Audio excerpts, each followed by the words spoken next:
It's a late night Mailbag Friday on Locked On Braves. Going to be answering your Twitter questions, talking about Cody Bellinger. A lot of you out there wanting to know if he's a fit for the Braves. Got some other really good questions as well, including best baseball movies. We'll also talk about the non-tender deadline on Friday. The Atlanta Braves signing Tyler Matzek, coming to terms with the deal with Mike Soroka as well. We'll talk about all that on today's episode. So let's get into it.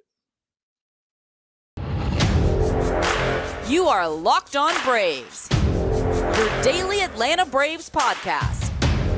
Part of the Locked On Podcast Network, your team every day.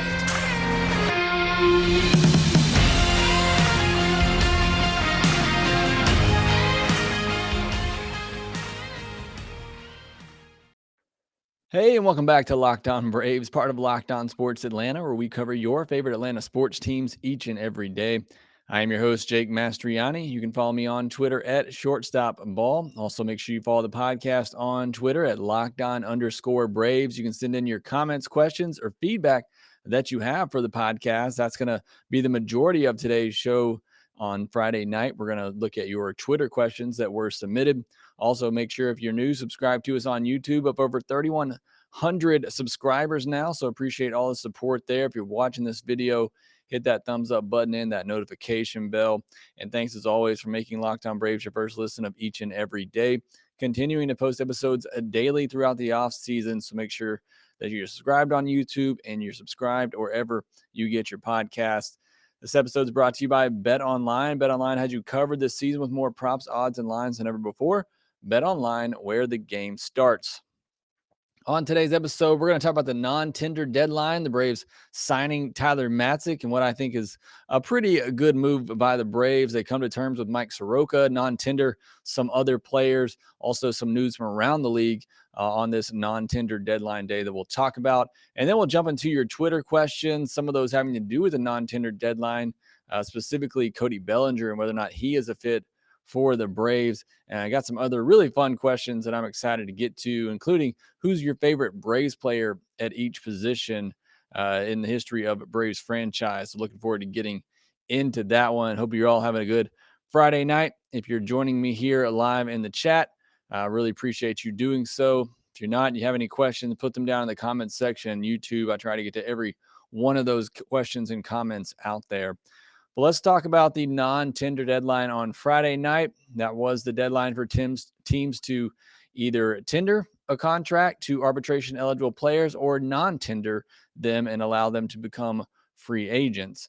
Braves didn't have too many players they had to make a decision on. They had already designated Guillermo Heredia for assignment earlier in the week, as well as Brooks Wilson. So not a ton for them to do. However, the biggest news probably of the day for the Braves anyway, they signed Tyler Matzek to a 2-year deal worth $3.1 million. He'll make $1.2 million in 2023, and he'll make $1.9 million in 2024. Now, as you know, Tyler Matzek said to have Tommy John surgery, already had it, and will be out all of next year. So this is something we discussed earlier in the offseason. If the Braves would do this type of deal, sign him to a 2-year deal, give it a lower AAV in 2023 when you know he's not going to pitch, and then already have him signed for when he comes back. So I like the move for the Braves. To me, look, it's $3.1 million. I know that's a lot of money to us, but for what this is almost a deal for what Tyler Matzek has done for the Braves rather than what they think he may do. And look, if he comes back and he's the Tyler Matzek of old, I want him to do that with the Braves. Am I banking on that? Not necessarily. I think maybe we've probably seen the best of Tyler Matzek at this point. I hope I'm wrong. I'm certainly rooting for the guy.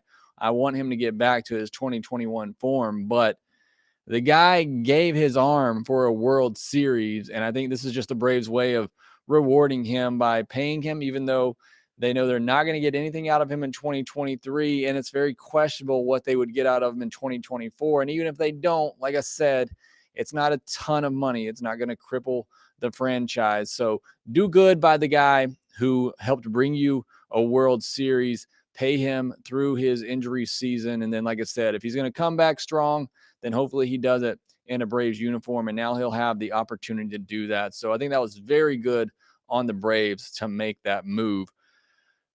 Now, the only other player that they came to agreement with on Friday was Mike Soroka. They agreed to a one-year contract worth $2.8 million. That was the exact projection by MLB Trade Rumors, who is typically pretty good at doing stuff like that.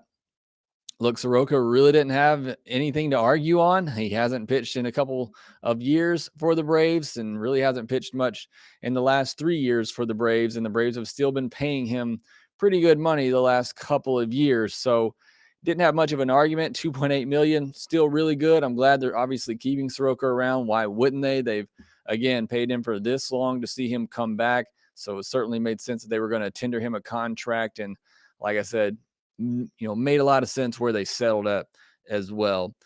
They did non-tender Silvino Bracho, Guillermo Heredia, Alan Rangel, Jackson Stevens, and Brooks Wilson. Obviously, I think earlier I said they DFA'd Wilson. They DFA'd Heredia and DFA'd Jackson Stevens earlier this week because of other moves that were made. So obviously those guys weren't tendered contracts.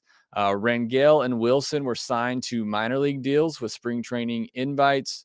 So those guys, no longer on the 40-man roster. So that's something to keep in mind, is that the 40-man roster now has 2 open spots on it.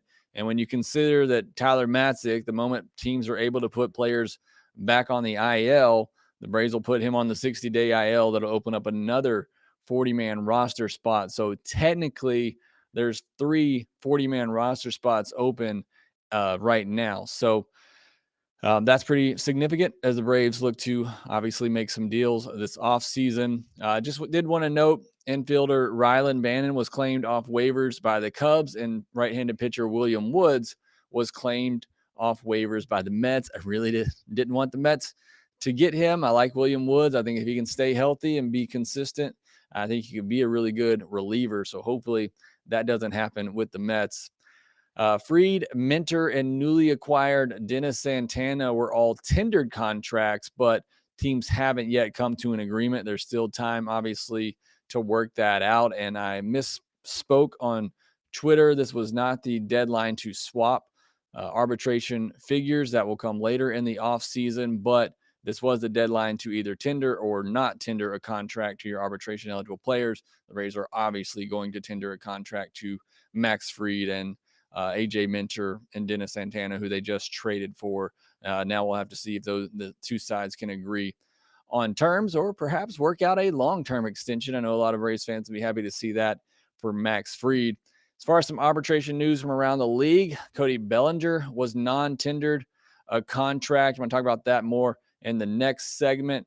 Alex Reyes was non-tendered by the Cardinals. I remember him being a huge pitching prospect for the Cardinals, had some good moments, throws really hard, just not able to fully put it together, stay healthy, and be consistent. But might be an interesting name to look at for the bullpen, a buy low, high upside kind of guy that Alex Anthopoulos has been going after this offseason. The Angels traded for Gio Urshela, and then the Twins traded for Kyle Farmer. So they trade an infielder and get an infielder. But some just trades to talk about from around the league. So that's the news of the day. Again, news will come and go, and when it happens, we're certainly going to talk about it. Yesterday was a pretty slow news day. The day before that was pretty big, and then now we got some more news on Friday to talk about. So again, love it when we have news to discuss this offseason. Going to jump on that, even if it's the smallest little deal. We're going to discuss it here, but we'll see what happens with Fried, Minter, and Santana, if the teams and players can come to an agreement there, or do they go to an arbitration hearing. All right, next, we're going to take your Twitter questions. Got some really fun ones I want to get into. If you have some questions you didn't get in on Twitter, you want to write them in the chat, I will get to those as well later in the podcast. Today's episode is brought to you by BetOnline.net. BetOnline.net is your number one source for football betting info this season. Find all the latest player developments, team matchups, news, podcasts, and in-depth articles and analysis on every game that you can find. And as always, BetOnline remains your continued source for all your sport wagering information with live betting and up-to-the-minute scores for every sport out there. It's the fastest and easiest way to check in on all your favorite games and events, including MLB, NBA, MMA, boxing, golf, NFL, college football. Head to betonline.net or use your mobile device to learn more. BetOnline, where the game starts. First question from Twitter comes from Josh A. Daniels 38. He said, would the Braves make sense to take a chance on Bellinger if they get the opportunity? I mentioned this in the first segment. Cody Bellinger non-tendered by the Los Angeles Dodgers. And look, he's been bad for a long stretch now, and because of where he was in the arbitration process, he was set to make, around $18 million. Dodgers certainly weren't going to pay that with the production that he has given them, or rather the lack of production that he has given them over the last 3 years now. I personally have never loved the swing of Cody Bellinger. I've never been a big fan just of his swing in general. So I wouldn't love it. I wouldn't love the signing, but I mean, you get him on a cheap deal, maybe a $4 or $5 million deal with some incentives.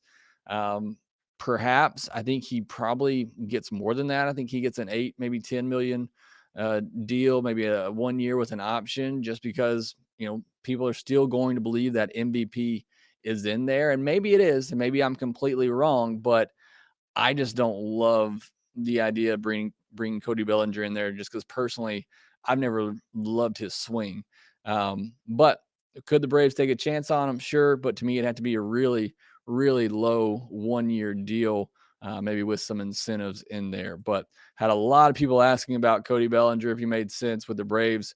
I would rather them just go out and get an Andrew Benintendi, somebody, more solid, consistent, that you feel better about for the left field position, rather than going out and getting somebody and hoping that they turn things around, similar to the Joey Gallo situation. Another one a lot of people ask me about. That's, you get him on a low AAV deal, perhaps you bring him in and hope he figures things out. But I'd rather go out and get something that you're more sure of. And that's just me. But again, I wouldn't hate it. Certainly would love Cody Bellinger to come on board on a low prove it type of deal and prove it like we've seen a lot of players that the Braves have signed come in and do. Josh Donaldson, Marcell Ozuna have come in on 1 year deals and certainly proved it. Wouldn't mind seeing that happen for either Bellinger or Gallo, but would not be my first option.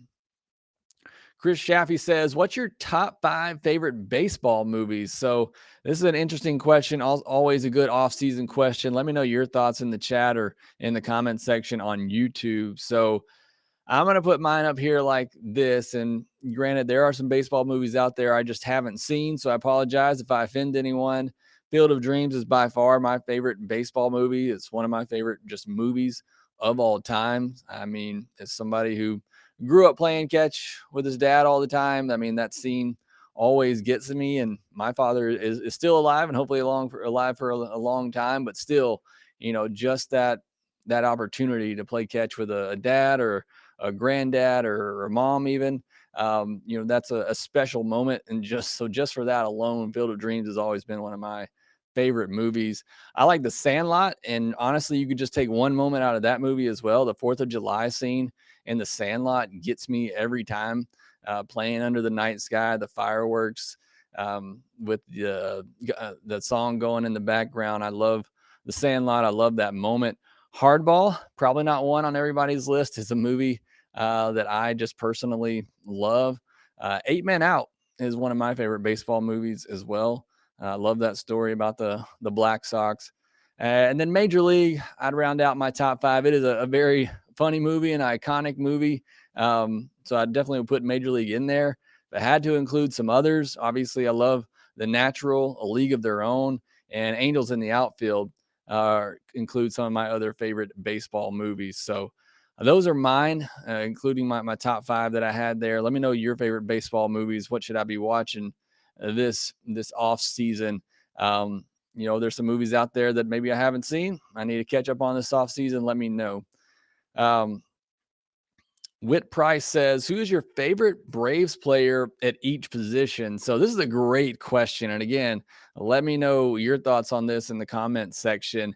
I did not look up anything here. I just thought about a Braves player at a position and I wrote the name down. So I didn't put a ton of thought into this. I just went with who popped up first in my mind when I thought of Braves player at a particular position. Catcher, I'm not gonna lie. Okay, I did lie. This is the one name I did change. For catcher, I first put Javi Lopez, and then I thought about it, and Brian McCann's my choice here. I know things are a little weird with Brian McCann with how things went with the Astros, but what he did, and I can't remember the guy now for the Brewers, what he did stopping him before coming to home plate. I love that moment, and that's just everything about Brian McCann, team first type of player. I love Brian McCann, so I think he's my top catcher. Javi Lopez, obviously, right there. First baseman is Freddie Freeman. That's a pretty easy one with me. Maybe some people from the 90s might go Fred McGriff. Mark Lemke was the first second baseman that came to my mind. I love Ozzie Albies. It's the other player I kind of thought of there, maybe Jeff Blauser. But Lemke was the one that came to mind first for me. Shortstop's pretty easy for me. I love Ednelton Simmons, Rafael Furcal's right there as well. Third base is pretty easy. Chipper Jones. Left field, I'm probably going to shock some of you with this one. I went with Matt Diaz. If you heard me talk about my favorite Braves players of all time, I always include Matt Diaz in that list. I just loved Matty D. He's just one of the best hitters that I've just ever seen. I've always loved Matty D. So I put him in left field. Center field's an easy one for me, Chipper Jones. And then right field, I went with Ronald Acuna Jr. So let me know. I'm sure there are some names I'm just completely forgetting. Remember, I grew up, started watching baseball in the 90s, born in 88. So I don't go much past that history-wise. So keep that in mind when I'm making my list. But let me know if there's some names that I missed here. But those are the first players that came to mind for me. And I'd love to hear who your favorite Braves players are at each position. And then final question here, Baltimore Braves fan. With the 40-man roster full, who do you think are the next possible non-tender candidates in case we sign another free agent? Also, what are the odds that either Colby Allard or Nick Anderson make the roster next season? I talked about this in the first segment. I believe the 40-man roster is now at 8, and it's technically at 37 when you consider Tyler Matzek is going to get added to the IL as soon as possible, which is usually about a week before opening day. So there are a couple of 40-man roster spots open already right now with Brooks Wilson and Alan Rangel getting DFA'd and then signed back to minor league deals. As far as the chance of Colby Allard and Nick Anderson making the opening day roster, I think it's 0 for Colby Allard. To me, he's like 10th on the list. There would have to be a lot of injuries to the starting rotation for Allard to start the year on the roster. And let's hope that doesn't happen. So I put the chance of him making the opening day roster at 0. Do we see him at some point next year? Certainly possible. You usually need 9 or 10 starters to get through a year. So I definitely think there's a chance he pitches for the Braves next year, makes an appearance, a spot starter too.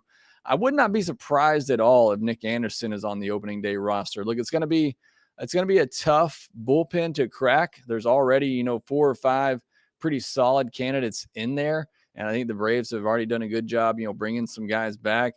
Jesse Chavez, they traded for Dennis Santana. So it's already a pretty deep bullpen. So it's going to be hard to crack it. But I would say it's probably 40% chance that Nick Anderson makes the opening day roster. I think he has a really good opportunity. Again, if he becomes the pitcher he was before all the injuries with the Rays, I think there's a really good chance for him to make the opening day roster. So that's all of our questions from Twitter. Actually, I had a couple more, but I'm going to get into those next week. There's one I'm going to do a whole podcast on talking about my projected opening day roster for the Braves that I'll probably do either Monday or Tuesday of next week. There's a couple others as well I want to address in full podcast. But I appreciate you sending in all those questions. Next, got some questions out here in the chat I want to get to and then wrap up this Friday episode of Locked On Braves. This episode is also brought to you by SimpliSafe. The numbers don't lie. In the last decade, over 4 million people have chosen SimpliSafe home security to protect their home. You don't earn the trust of that many people without doing something right. At SimpliSafe, your safety is the only thing that matters. It's super customizable, not a situation where you have to purchase things you don't need in order to get certain things you want. The system integrates well into your home and is easy to self-install. No need to have a tech come out and schedule something or have a bulky unit that damages your home's design. It's very useful for security and peace of mind, which I appreciate with a couple of young kids in the house, but it's also for helping you make sure everything is secure each day. It can move with you even after you install it. Just remove the elements and take them with you to your new place. Customize the perfect system for your home in just a few minutes at simplisafe.com/lockedonmlb. Save 20% on your SimpliSafe security system when you sign up for an interactive monitoring plan and get your first month free. Again, visit simplisafe.com/lockedonmlb for this special offer and to learn more. There's no safe like SimpliSafe. We got a couple of questions in the chat here I want to get through. George Smith says, how hard is it to get into the Hall of Fame? It may have been you, George. I think you asked this on the YouTube comments as well and answered it there, but I'll do it again here. It is still very hard to get into the MLB Hall of Fame. It's still, much harder than the other major sports out there. I will say I feel like it's gotten easier over the years with all these veteran committee votes that allow people to get in. And it just seems like there's been a push more to get more players in through the voting system. But essentially, you have to play 10 years in the big leagues. That's your first criteria. And then you pretty much have to be one of the best players ever at your position. You have to be a 50 WAR or better player at your position to be considered for the Hall of Fame. So it's still really hard. And then you got to get 75% of the vote with a ballot that's been really crowded for the last 10 or 15 years now because of steroids and steroid users being on the ballot and players that, for a lot of people should be in. And then for a lot of people that just don't want to put steroid users in, that's really crowded the ballot because there's players on there that technically, if you just look at their numbers, they should be in, and voters are split on whether or not steroid users should be in. So it's very hard to get into the Hall of Fame. The steroid situations really just messed a lot of things up, but hope that answers your question, George. Let me know if you got a follow-up question on that. Raymond Valter says, do we go bring in Andy B or JD if we get rid of Ozuna? I don't think the Braves will pay. Look, they're not going to save enough money getting rid of Ozuna, if they can even save money getting rid of Ozuna, to sign strictly a DH like JD Martinez, in my opinion. So I don't think that's going to happen. Miguel says Bellinger is not the answer for the Braves. We need players who put the ball in play. We have enough guys who swing and miss for the fence. I couldn't agree more with you there, Miguel. Josh Daniels says Renteria, Galarraga. That's a good one as well. Talking about favorite Braves players, and says just old enough to catch Murph before he left. So yeah, I unfortunately never got to see Del Murphy. Yeah, Miguel mentioned Del Murphy too. I was not born when Del Murphy was playing for the Braves. I actually had Del Murphy on the podcast last year. You want to go back and check that out. But unfortunately did not get to see him play, or he probably would have certainly been on my list. Hines says, worst case scenario here, but if it came to it, how would you feel about the Braves signing Corey Dickerson to play left field? Adds a contact bat to the lineup, in desperate need of some more average. Wouldn't love it, honestly. And I believe Corey Dickerson is a left-handed hitter. Would almost just rather stay with Rosario and then go get a Will Myers or an Adam Duvall from the right side. I've liked Corey Dickerson in the past, and he's been a guy I've wanted the Braves to target as somebody as a bench bat, but that's what he is for me at this point. I think he's a bench, left-handed bat, and I think the Braves already have that with Rosario. 1D Jr. says, Conforto, I think, is a good guy for our left field problem, and one of Dansby, Adames, or Grissom would be a good team, in my opinion. I agree. I'm all for either, Conforto or Benintendi. Those are probably my two biggest left field targets that I would be going after. And yeah, even if you get one of those guys and put Grissom at shortstop, I still think that's a really good team, a division winning type of team, a World Series championship type of team. Now, I would prefer that they re-sign Dansby, they go get Benintendi, and they just use Grissom as a super utility player, and get him 4 or 5 starts a week. Raymond, talking about some of my favorite movies, mentioned Major League 42. I'm glad you mentioned 42. I do love that movie. I probably should have had that one up there.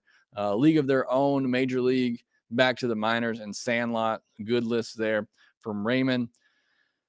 Miguel says, hey, Jake, Justice should have been included into the list for best Braves players. Yeah, I mean, if you wanted to shift him to left field over Matt Diaz, I think you could certainly do that. Again, Justice was right when I was, kind of coming of age. I was still really young there, but obviously, big part of the 95 World Series with a home run in Game 6. Certainly can make consideration for David Justice. Hines says, also, could you see the Braves trading for Alberto Moncada from KC? He'd be a good 1-year stopgap. So if you have more time to see if Grissom could become the future shortstop. If the guy could just stay healthy, I've always loved Mondesi, the power speed combo that he brings. And I do like the idea of, if you're just not sure on Grissom, you don't sign one of the big shortstops. Either you sign or trade for a stopgap, to kind of ease Grissom along into taking over that position full time. If you feel like he can eventually turn into that, but maybe needs a little bit more seasoning. So I do like that idea if the Braves aren't going to spend big and, like I said, bring back Dansby. We should definitely inquire on Bellinger and re-sign Dansby. I'm not in on the Bellinger idea. I know a lot of people out there tonight from Braves country certainly are, but I'm all for signing Dansby Swanson. See, Patrick Compton says, we've heard about but have yet to see the Braves be a top 5 payroll. The Braves do spend that much. What could they do? Sign DeGrom, get a big bat. For me, look, just signing Dansby is going to take them over the luxury tax threshold right now. So if they're going to be a top 5 payroll, you're looking at $240, $250 million. 253 is that next tier of the tax. So you certainly want to stay probably under that. I doubt they want to go in the second tier of the tax, but that would allow you to address, what that does is allows you to address shortstop and left field, and then possibly go out and make maybe not a DeGrom addition, but maybe a smaller addition to the starting rotation. So that's what it would do if they decided to actually be a top 5 payroll and go into the luxury tax. CW says, if we can get one piece that is actually reasonably obtainable, who would it be? Mine is Mitch Haniger. I'm not in on Mitch Haniger. I talked about that yesterday. I went over all the left field options in yesterday's podcast. You want to go back and give that a listen, but Benintendi would be my first choice of options in left field. Matt Mock says, do you think we'll see Justin Henry Malloy anytime in the near future? I talked about him on yesterday's podcast as well. I think he could potentially be an option for later in the year. It could be a similar situation to Michael Harris if he goes, he ended last year at AAA, so I assume he's going to start next year at AAA. If he does so and he, continues to show good plate discipline, and I think really the biggest thing for him is growing defensively in left field, I could see the Braves maybe calling him up 2 months into the season if, nobody else has really taken hold of that left field job. So I don't think it's unrealistic at all to think that we could see him sometime next year if needed. George Smith says, will Brian Snitker go to the Hall of Fame? Not right now, based on his resume, but he wins another World Series, coaches another 5 years or so, which at his age, I really don't know how much longer he's going to go than perhaps, but, he didn't get started till really late in his career, but he is quickly racking up the resume, that is for sure. Hattie May says, let's at least think about DeGrom for sure. I'm not thinking about DeGrom. I mean, look, I'm all for those who want to think big. I can't see that, and if it happens, I'll be over the moon, ecstatic about it because it's not my money. But I can't imagine the Braves signing DeGrom. All right, it looks like that's all the questions out there in the chat. Appreciate all the questions in the chat. Appreciate all the questions on Twitter. Make sure if I didn't get to your question to ask it in the comment section below on YouTube, and I will get to all of those. But as always, thanks for listening. Thanks for making Locked On Braves your first listen of every day. Now go make your second listen, Locked On MLB, where MLB expert Paul Francis Sullivan's talking about the biggest stories on every team from around the league. Again, thanks for listening. Be sure to follow us on Twitter at LockedOn_Braves. Subscribe to us on YouTube and subscribe to the Locked On Braves podcast wherever you get your podcast. I am Jake Mastriani. You can follow me at Shortstop Ball, and we will talk to you next time.